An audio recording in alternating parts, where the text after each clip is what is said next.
Hello and welcome to another edition of the Full Force News Burst, brought to you by GeneralsJoes.com with me as your host, Chris. Got any more of them toys, McLeod, aka Diagnostic 80. Joining me today to talk about the awesome Sdcc exclusives for this upcoming show is Adam, They Will Be Mine, Riches. So without further ado, let's get stuck into this news burst. So far we have seen some very cool exclusives revealed prior to this coming weekend's Sdcc 2019, and we thought it would be cool to chat about some of our favourite items for this year's show. Joining me to discuss these exclusive toys and assorted objects is comic artist, gangster rapper and Pulitzer Prize winner Adam Snitches Get Stitches Riches. Madam, how are you, my good man? What it do, playa? It's all good, you know, nothing but love. San Diego's here. I may have added some stuff to your CV, by the way. That's fine. You know, that's just foreshadowing. I'll achieve those things one day. Stitches are already getting stitches now.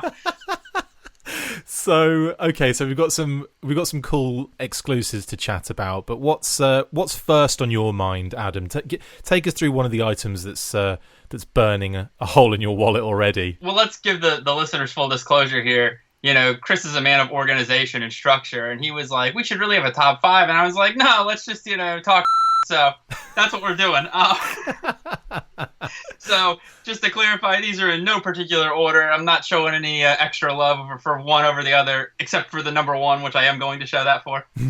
But I guess I should preface by saying that this year just kind of feels like the things that I love are giving me too much. Do you ever feel that way? Yes. Yeah, I must admit, like the last few SDCCs, I've been able to kind of go, oh, I definitely want that, and that's it. Like the rest is like it's interesting or it's fun or it's something cool, but I'm happy to just go, yeah, I just want those 3 items. This year, though, blimey. Yeah, just, it sounds weird, but like San Diego exclusives used to feel like a reward for attending, and now they feel like a punishment for not attending. Like, literally every single brand that anyone on Earth has ever liked has an exclusive at this show. It's crazy. Even G.I. Joe to a degree, but we'll get to that later. Even G.I. Joe, yeah. But, a lot of them, though, aren't really San Diego exclusives. I almost feel like a lot of it at this point is more like a publicity stunt. Like, a lot of this stuff ends up being available later through other outlets or in a different, less packaging or different paint apps or whatever. But regardless, we're talking about the stuff that's debuting there. So to kick this off, I think a good choice is the WWE Mattel Elite Slim Jim Macho Man Randy Savage figure. It's so fun. So cool. So fun, this figure, isn't it? Yeah, it's such a it's kind of a left field thing. Like when I'm a massive WWE fan, obviously, and I think about all these things that are like, well, because there is a perfect like formula for a San Diego exclusive. Like you want it to be really cool, you want it to be kind of niche, you don't want it to be something that people are going to feel really off if they missed out on or whatever. And so I feel like this really checks all those boxes. But as a wrestling fan, I'm always thinking like, what would be like a moment that's maybe like a little obscure, but that would be fun. But like, never in my wildest dreams would I have thought that the Slim Jim Macho Man Randy Savage would be that. But it's so cool. I mean, it's a new head sculpt. And it makes use of the new 3D, Randy isn't alive, so I don't know exactly how they sort of use photo composites or whatever, but the new 3D face printing technology. Yeah. And it's such a great likeness, and it looks so realistic. And what really makes this for me, aside from the packaging, is that he actually comes with 2 miniature boxes of Slim Jim that he's holding. It's awesome. Again, it's just such a bizarre, in what universe this fits into your play pattern with your other WWE figures, I don't know, but it's just so cool. Next, we'll have a big boss man at Toys R Us yelling at Gene and handcuffing him to a... Oh, God, could you imagine? A Toys... Actually, that would be a really cool exclusive. Have almost like a fake Toys R Us toy shelf accessory. And have their first exclusive when they reopen in America. That would be brilliant, wouldn't it? Like, seriously, I think that would be a cute homage. Because they could just use a big Boss Man figure, couldn't they, effectively? Whatever. Or they do the new head sculpt for it. In any case, I agree. I think it's really fun. It's really cute. I love the colour scheme and the fact that it's such a wild homage that, I think it works on, every level. Brilliant. And kind of something, it just reminds me of things that I would love to see, like a Sergeant Slammer G.I. Joe crossover of that scale, just for an SDCC exclusive, again, like a crossover of the 2 brands. Hasbro love giving the G.I. Joe license away willy-nilly anyway, so I'm sure they wouldn't mind throwing it over and making some money on a wrestling figure as well. I don't know what maybe they do like the military version of the Sarge, or like a Marauders repaint, or even like the Warthog. Like, how cool would a Warthog Sarge at that scale be? I'm down for any and all things Sergeant Slaughter, Slammer. If they wanted to do Smasher. Smasher. Let's get the Indians in there. Let's represent everyone. This is a League of Nations show. We're getting a real digression here, but WWE did like 10 years ago or more. They did that Build and Bra series that were 4-inch figures. Yeah. And if Mattel was able to do another 4-inch WWE Slaughter figure in Slaughter's Marauders deco, that's a chef's kiss right there. That would save you a bit of work as well, wouldn't it? It would. Yeah, for anyone that missed the Joe Fest recap, I bought a San Diego USA Slaughter figure for like close to $100, which I'm repainting to match the Slaughter's Marauders club figures that never got their fearless leader. Totally worth it, I think. Oh, okay. Well, let's flip over to one of my kind of outstanding, or one set I've seen recently and thought, oh yes, that's amazing. You may or may not agree with this, but I absolutely blew beans when I saw the NECA Predator Batman crossover set. I was like, oh my god, that is so cool, because like I enjoyed the comic and I like the premise. I think it's quite cute, but also just the figures look incredible. I mean, even the Batman figure looks freaking dope, like with all like the kind of Batman versus Superman get up, almost like a kind of machine get up and arm a bit like pieces to kind of obviously help him in the fight against the Predator. I just think it's really cool, and obviously I'm a massive sucker for anything NECA with the Predator or Aliens license attached, so I was just all down for this when I saw it. Is this something that like you've seen or care about in any way, shape, or form? So I have not read the comic, but I have seen the figures. I think that the RoboCop not the Batman looks like RoboCop in the head. He looks like the 2014 RoboCop, like melded with the Heat Viper version too. It's so true, yeah. Yeah, so I think that's really cool. I definitely, NECA doesn't ever make anything that isn't awesome. So it's true. And especially when it comes to San Diego stuff, so it's almost like I feel redundant when I'm like, oh, look at the detail, look at the... Yeah, I know, everyone knows, like, they're great, so... I definitely don't have the investment in the Predator franchise that you do. I am sort of a casual Batman fan, but I definitely think they're awesome looking figures. Yeah, I mean, when it first got announced, it was almost like it didn't really pique my interest enough to kind of stay on my radar.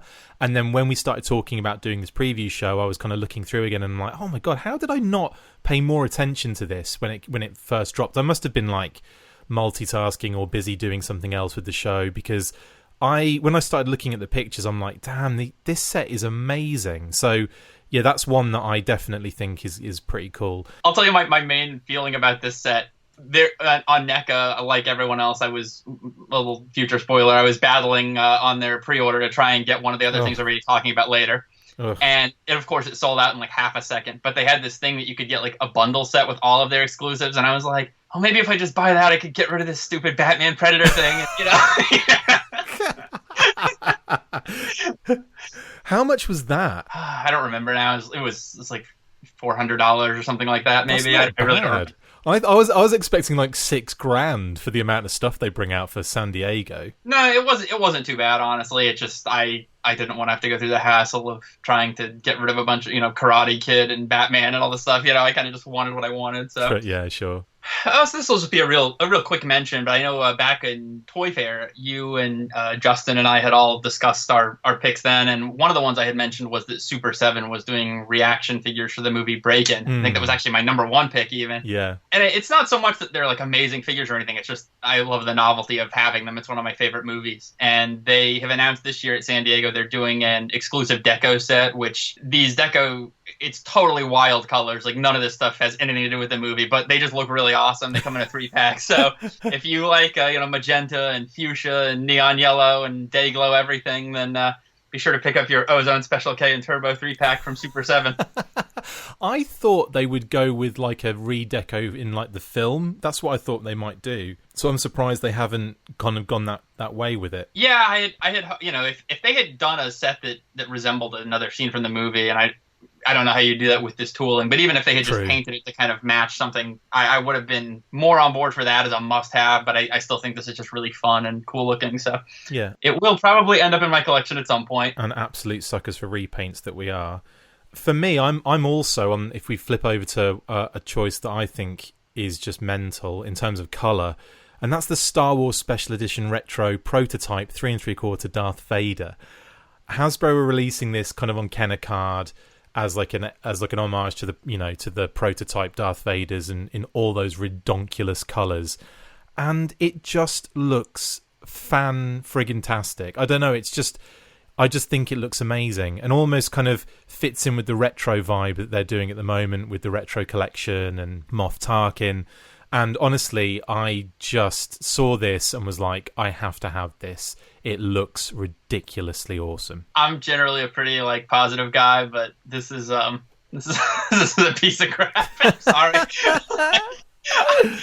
I own every vintage Star Wars figure, and I'm all aboard the prototype train. But this is just hey, here's a way we can get some more money out of these suckers. Just mold Darth Vader in 20 different color limbs.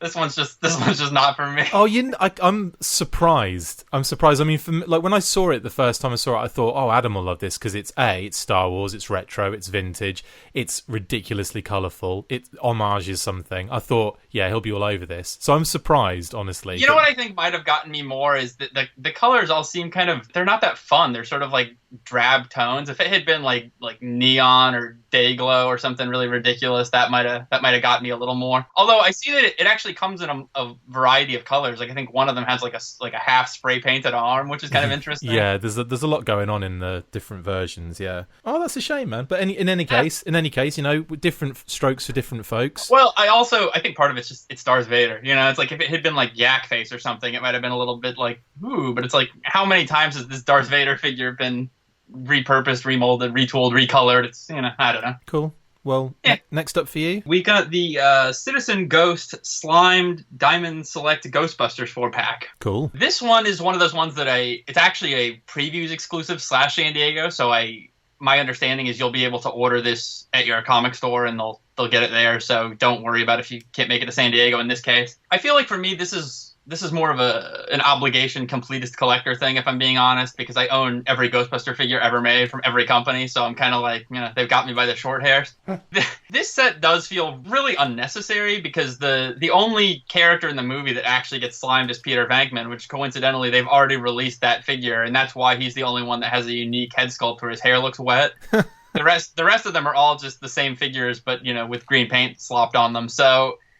But it comes in a really cool box. It looks like the Firehouse and 35th anniversary and, exclusive, limited to 1,984 sets, and I'm just a sucker. So, yeah, nice. It's not on my radar really. The Diamond Select Ghostbuster stuff. If I started collecting that, then I'd have to give up life. I mean, there's just so much of it right now, and don't you get a massive Firehouse kind of builder house with what you were doing previous with some of the figures? Yeah, so Series 1, which is figures that all pertain to the first movie, you collect, I think, 15 figures and you build Gozer's rooftop temple from the first movie. Wow. And Series 2, which is another 15 figures, is split between Ghostbusters 2 and the real Ghostbusters cartoon, and those build the facade from the front of the Firehouse. Yeah. The thing with it, though, is I was all on board for those two sets, but then it just started to become repaint after repaint after repaint. And it's they did Marshmallow Ghostbusters, they've done Slime, they've done real Ghostbusters. There's going to be more coming in this discussion. And I think in total there's only been 7 or 8 different non-Ghostbuster characters. And otherwise there's been over 30 reuses of the same Ghostbusters flight suit body. And so that's getting a little redundant, but there's only so much in the Ghostbusters universe, and I'm a plastic crack addict. So no worries. I mean, the next thing on my list is Ghostbusters related as well. I'm not sure if it'll be on yours, but that's the Transformers Ghostbusters MP10G Optimus Prime Ecto 35 edition. I am just a ridiculous sucker for Prime MP10. Well, the MP10 mold especially. I'm kind of a bit annoyed that they did another new build of the Prime masterpiece, the third version now, considering the MP10 just seems to tick all of the boxes for me. I think it's just an excellent mold, an excellent figure, and for them to do this, you wouldn't think, like, again, it's been done so many times, so many repaints of this thing, and I have maybe 6, I think, 6 versions of this Prime mold already. But the Ghostbusters one is just amazing. It's got so many little nice touches on it. Like, the actual trailer has got so much kind of going on, you know, down to slight redesign to match kind of like what Ecto 1 was doing. It's got the Ecto license plate. It's just so cute, and I love the colour scheme, and it comes with Slimer and, you know, Roller, and they go together, which is adorable. I'm just a huge fan of this, even though it is effectively just yet another repaint. But there's loads of little added details and elements on it that I think kind of make it a little bit more than that. And anyway, that's just me as a Transformers kind of fan, really, just throwing that one in there. Yeah, as much of a Ghostbusters fan as I am, I'm the complete opposite of, not a Transformers fan. So a lot of the stuff you were saying was kind of speaking Greek to me. I've seen the Ectotron, I think, right? The one that's the Ecto 1 that turns into yeah.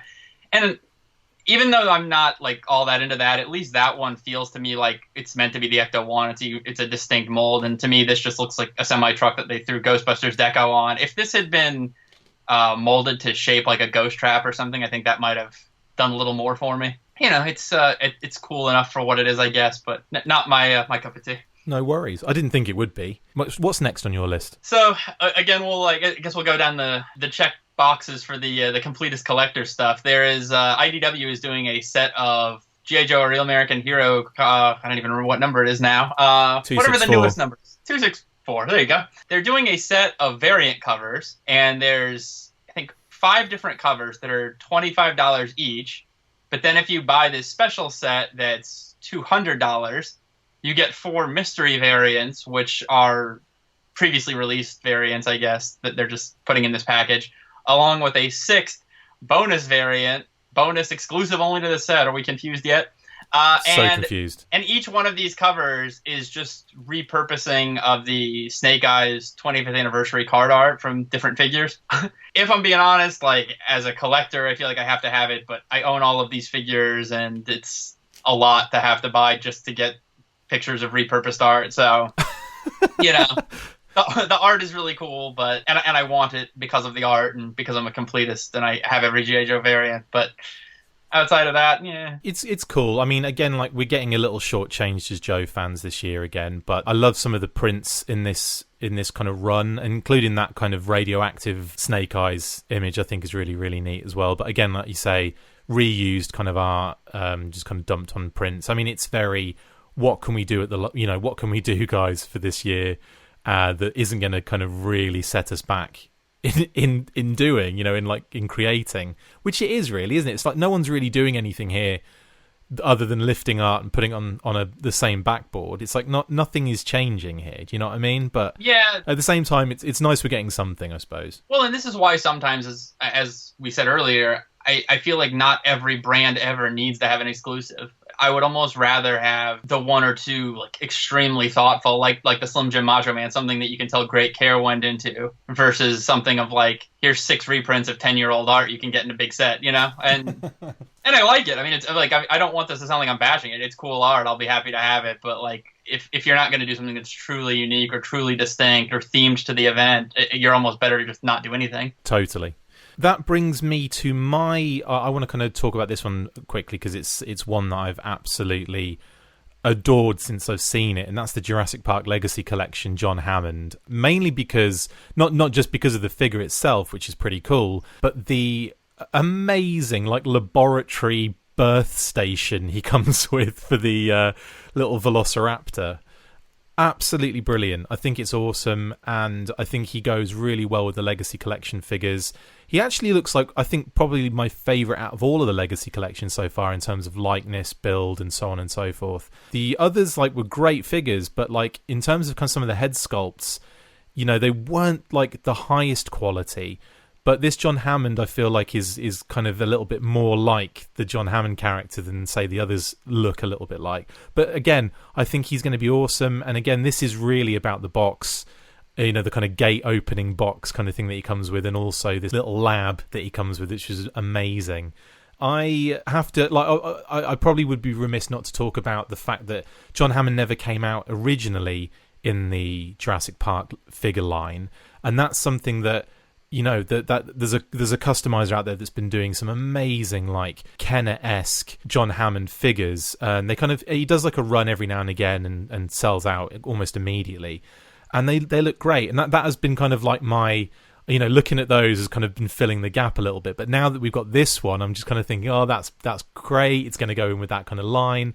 What are your thoughts on it? I think his name is Benjamin Asselin, yes, Asselin. If anyone wants to look him up and get that figure, because thank you. You know, that figure is still very valid for your Kenner collection. But yeah, I adore this figure. I think that this is one of the best San Diego exclusives ever, and it's puzzling to me how the Jurassic Park Legacy collection has been handled, because when those figures first hit retail, they were a Target exclusive, and they did not release Ian Malcolm with the first wave, and obviously not John Hammond. They put out a Robert Muldoon figure, and I thought, he's so much of a lesser character, and he was so prevalent at retail. And, you know, if anything, like, he should have just come with, like, a Jeep or something. So that line, I think, fared decently at retail, but a few months ago, the figures were being clearanced out for $2 each at Target. Crazy. And so I bought, like, I don't know, 5 of every character, because I know they're, you know, people are going to want them in the future. It's obvious, and I'll be happy to provide them to you. But then they do this, and now they've shown the Brontosaurus is coming, and it's such a weird, like, mishandling. I mean, this figure is brilliant. Like, I think this should have been a first wave release. Or you should have come with something really, I don't know, like a Jurassic Park playset or something, you know? But I'm actually surprised he's not kind of packaged in with the Brachiosaurus, because I think that would be like, you know, that's such a iconic scene that both of those two characters, you can call the Brachiosaurus a character, are in. And I just think that'd be, you know, like that's a classic, that maybe he should kind of be with that. Alternatively, I see what they've done. Like, I see he is the quirky ish character out of that crew. You know, he is a main character, but like I said before, he was never made in the original run. I understand why they've used him for Sdcc, because he fills that kind of weird, quirky vibe, like he's slightly different and not quite the same as the others almost. So, you know, I get it. Yeah, I almost feel like he should have come out last year. Yeah. If they were going to do him at San Diego. Yeah, totally. I don't know what the reasoning is behind that. Maybe it was like, I don't know, it could have been anything from getting rights to like, I don't know, movie likeness possibly, but then again, I don't know if that's even an issue with this particular situation. Yeah, I don't know, but whatever the case, and it's taken them 25 years, they finally managed to make it happen, and for which I'm very thankful, because this figure is just so cool, and I love the little fly and the amber cane. That's so awesome. That's so amazing. Yeah, and I know that the images that we're seeing are prototypes, obviously, so they're hand painted. So hopefully that likeness will still look just as good in hand. But yeah, everything about this is just awesome. And yeah, the little raptor coming out of the egg is just so funny, and it's just great. The packaging, everything. This is it reminds me of our day at Universal Studios Orlando. Yeah, where I got a dinosaur named after me. You did, and actually, you know, if you go, this fun fact for anyone that's ever thinking about vacationing there. If you go to Jurassic Park and you name a dinosaur at Islands of Adventure, and you go back in the future, even years later, and you tell them the date of your visit, they'll actually print you out a progress report of your dinosaur. Amazing! I'm so doing that next time. Yeah, it'll have the name you gave it on it and everything, so it's pretty funny. It's an amazing place, actually, and when we were going around all the rides and everything, Jurassic Park I think was my favourite section. I think it's just so, to be immersed in that whole universe is just like magical in a really goofy way. I don't know, we got lucky in terms of lines, didn't we? Especially with the Jurassic Park kind of section. I mean, it probably helped there was like thunderstorms all day. That might have thinned out the crowd a little, but losers. But even still, when you walk up to that gate, magic. Yeah, it's amazing. My other one is the other Ghostbusters set. This is a GameStop/San Diego exclusive, so I think you'll be able to pick up the exact same set at GameStop. But this one is based on the real Ghostbusters episode Citizen Ghost, and it's the 4 guys again in their flight suits, again in khaki. But this time they're molded in clear green plastic, which is pretty cool, so they all look like they've been inhabited. Cool. And you also get a Stay Puft Marshmallow Man, which has a different head sculpt from his single card release, and 1 Terror Dog molded in clear blue plastic. It's neat, you know. Is it a must-have? I don't know. It is for me, but no. Not necessarily by choice. I know this sounds crazy to anyone that doesn't have a toy addiction. And lastly, the Hasbro Power Rangers Lightning Collection 2-pack of the red Mighty Morphin and black Zeo Ranger, which are both played by the same actor, which is why it's a 2-pack, Austin St. John. So it's Jason for the uninitiated. This, I think it's really awesome that it has looks dope. An unmasked head sculpt. Yeah, the Red Ranger is really cool too because he comes with the combined power weapon, which is when the 5 original Rangers all snap their weapons together to build this giant bazooka crossbow thing. And he's also wearing the Green Ranger's armor, which he transfers to him and when he's losing his powers, or if you're watching the Japanese version, when he dies. Spoiler!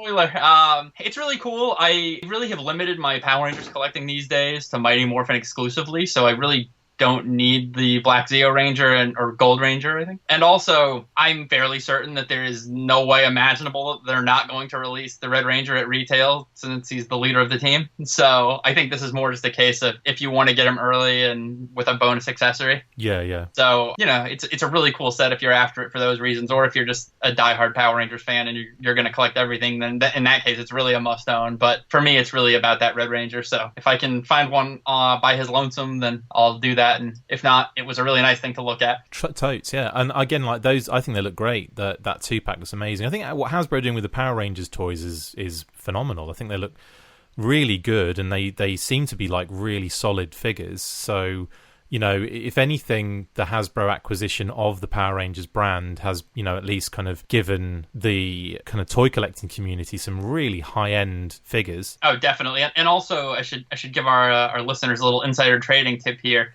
If you find that Lord Zed Lightning Collection figure at retail, just start buying every one you see, because it's a $20 figure right now. It's the only one that's selling out everywhere. And in a year or two, if that figure isn't re-released, that's going to be like these Marvel Legends like Cyclops and Rogue. He'll be like an $80, $100 figure. This is only wave 1 of a series that's going to continue on indefinitely. It's owned by Hasbro, so they're absolutely not going to drop the ball on it. So, if you want to have some free money in the future, just start hoarding Lord Zeds now. Amazing. Does that bring us to our last pick, which is the same? It does. Okay, go for it then, buddy. You take the reins. All right, the number 1 pick agreed upon by everyone, every listener, everyone on Earth. If you don't, you're wrong. Is the NECA Teenage Mutant Ninja Turtles 1990 movie set, The Capture of Splinter, which includes, for the first time ever, movie Shredder, Splinter, and 2 foot soldiers. And a truckload of accessories. And it is absolutely beautiful. Amazing. Oh, that Splinter is just crazy good.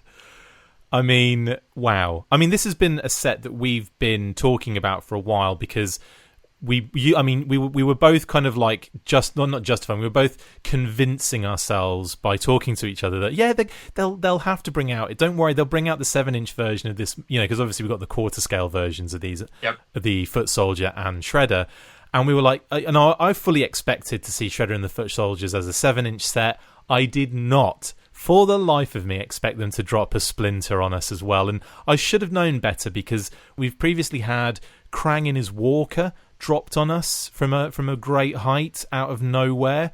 We've had, Shredder and the Foot Soldiers dropped out of nowhere at times as well, and been like, what? So, to finally get, we've finally gotten the original comic Shredder. We finally got a computer game Shredder, and then we finally got a cartoon. I almost said Sunbow, a cartoon Shredder. So it was only a matter of time before we completed the set, really, wasn't it? It was, and I have to give a little sidebar here. Of course, because fans are never dissatisfied. As soon as this was shown, people started writing Randy Falk on Twitter and saying, "When are we going to get Casey in April?" And his reply was, well, the cartoon versions or the comic versions are pretty likely, but the movie versions are unlikely. To which I thought, well, I'll just take matters into my own hands. So I immediately tagged Judith Hogue, the woman who played April O'Neil, and said, we need our first figure of you. And she liked my status. And if you guys know anything about Twitter, that means it's practically a done deal. So next year you're going to get April, and you have me to thank. Don't you also have to contact the guy I always... Coates, is yeah. Casey? Yeah, we'll start working on him next. Always forget his name, but yeah, he's like he's the most recognizable actor to me. Like I've seen him in so many films, and have never once thought to get his name. Ever. The class is Pain 101. Your instructor is Casey Jones. That's all you need to know. Yeah, so this set, though, God, it's just so awesome. So like all the NECA exclusives, they did put this up for pre-order, and it sold out in half a second. But they have since confirmed that the 4 figures will be available individually at GameStop. When, I don't know. For how much, I don't know. The one thing I do know, though, is that the Splinter that's going to come single packaged will be in I guess, I don't know how they're describing, like a clean robe, like you won't have battle damage. Yeah. Which is a little bit disappointing because I would have to imagine a rat that lives in a sewer is going to look pretty gnarly. So if you want the real deal, you got to get the San Diego set. Just rub it in the dirt for about an hour. Yeah, just like singe it with a lighter and do on it. Yeah. My students, you do not clean me. But God, what an awesome. I mean, like, this is one of those. Yeah, this is one of those brands. So actually, there's another thing we didn't talk about. That there's a Batman turtle set, and we don't need to get into it too much. But like, this is what I was talking about earlier. How it's just like it's almost too much of a good thing sometimes. Yeah. And I do feel a little bit of Turtles fatigue. Oh yeah. At one time, Turtles would have been, right alongside G.I. Joe for me with my number one brand. I mean, I own hundreds of Turtles figures, every Turtle comic ever. I still love it, but at some point you reach a point of oversaturation. Agreed, yeah. For me, it was the DreamX figures. As soon as I picked up a bunch of those, and then all of a sudden it was like I had the Mondo, I had DreamX, there was SH Figuarts, yeah, Smile exactly. Company, Playmates, Hot Toy. Yeah, it was insanity, and I just got to the point where I can't keep up with this. So I basically just said, right, it's only going to be NECA from now on, and it's only going to be what they bring out effectively. And if I can get my hands on Sdcc stuff, then great. And it had been fine for many years, and then this year, trying to get hold of this set was actually impossible because the system just was not able to take the amount of people, like the volume of traffic. It just crashed the system every single time, and it's only like a few people that really had a smooth ride with it, and everyone else was kind of screwed over. So yeah, it's just fair enough. Like if you don't go to the show, you're not going to get them, but and they have given you the opportunity to try and get hold of them outside of the show, even before the show happens. So it's not NECA's fault necessarily, but it's just incredible that the need for these particular figures has grown rapidly in just 3 years, which is crazy to me. Yeah, I do sometimes think though that even though they're offering you that opportunity and everything, this goes back to kind of where I feel like you're checking the boxes when you do something like Macho Man. I don't think that they should be offering the absolute A-list characters like this at San Diego. Like, it's too good for that. Yeah.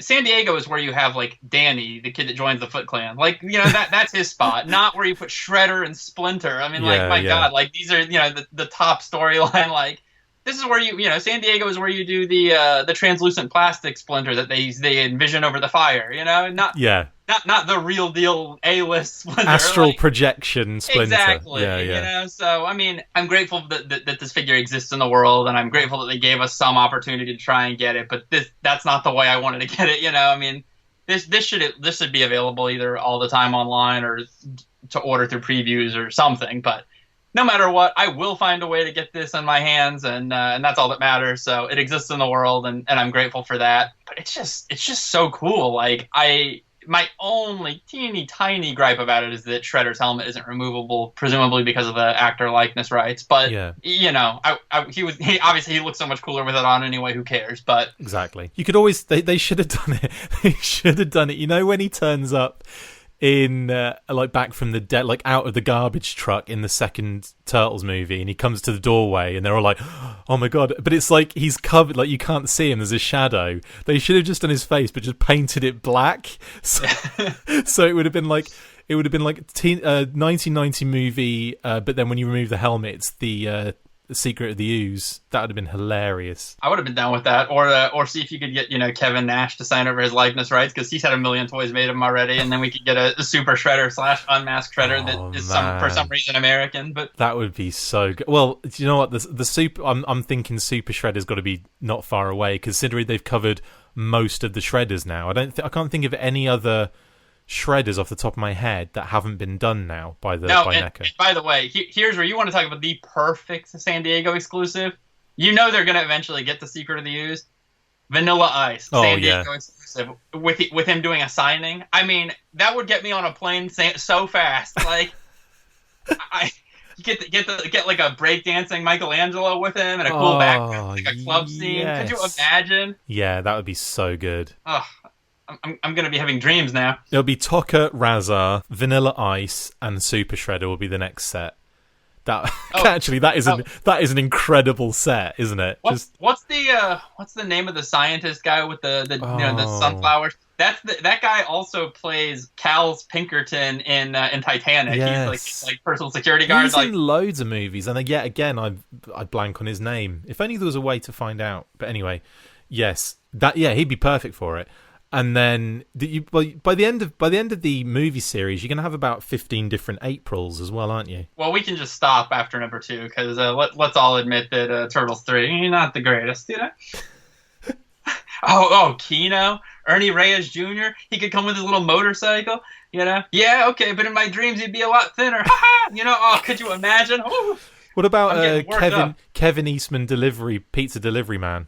Oh, I'm all about that. You know, or I think it was in the first movie, Eastman and Laird are dressed up as garbage men. I mean, the possibilities are endless. Awesome. And those would go so good with my self-indulgent Todd McFarlane Spawn Todd the Bum figure when he was a homeless guy in the alley, and they made a toy of his half-second cameo.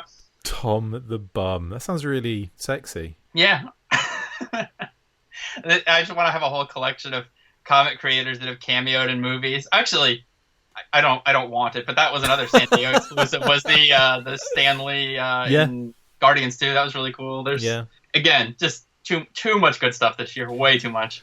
Well, there really is. But anyway, Adam, thanks for jumping on and going through like pretty much every single item that Sdcc are throwing out this year. Actually, the sad part, that was probably only like 1/1000th of the exclusives. That's very true. We probably mentioned maybe 16 or 17 items there, and you're right. It's still, I mean, it's massive.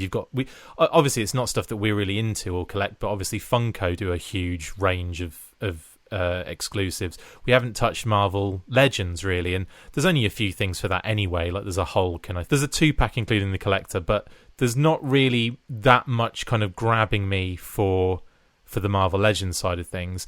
I mean, in terms of Black Series, you've got a Boba Fett and a Luke Skywalker. Yeah, whatever, same old. I've never seen those characters offered before. I know, it's like that.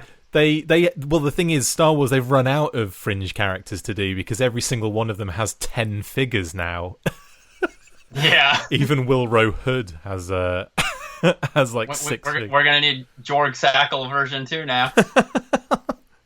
But yeah, so yeah, it's a huge show, and it just seems to be getting bigger and bigger in terms of exclusives. I mean, it's just a money pit, isn't it? I mean, they are just sucking it off people. They're sucking off people left, right, and centre. But anyway, not only have they sucked the money out, they sucked the fun out. I feel like if you go now, it's like waiting in line con. But that's why I'll be enjoying it from the internet. Far too busy for me. I like my shows kind of like balanced, and SDCC, NYCC, even the ones in London, the MCM and those kind of ones at the XL, they just get too busy, and I would hate to go if I wasn't like a vendor or something along those lines, because how miserable would that be as a, having to like wonder if you can get that exclusive or not. It just, no, thank you. You don't want to sleep outside for a week in your diaper to get the John Hammond figure? Not again, no. That reminds me, I need to change mine. Anyway, Adam, thank you for joining me on this show. My pleasure, homie. That's it for this instalment of the Full Force News Burst. Thank you to my awesome co-host Adam Riches. See you next time, and as always, Full Force. Make sure you get involved with the discussion by liking, sharing and commenting on these videos, and as always you can keep up with the show after listening by following on Twitter @The Full Force, liking the Facebook page facebook.com/The Full Force, and if you would like to contact the show you can message us on either of those platforms with feedback or questions. We have also started a Patreon page, so if you want to see your name up in lights on these videos or enjoy exclusive bonus content, then check out patreon.com/The Full Force Podcast, or click the link on any of the posts this podcast appears in. Full Force. Cobra is taking over this month with Cobra Convergence 4. The entire month of July will be turned blue thanks to Hooded Cobra Commander 788 and a plethora of G.I. Joe related YouTubers, podcasters and much, much more. So make sure you check them out over the 31 days of July. All hail Mighty Cobra.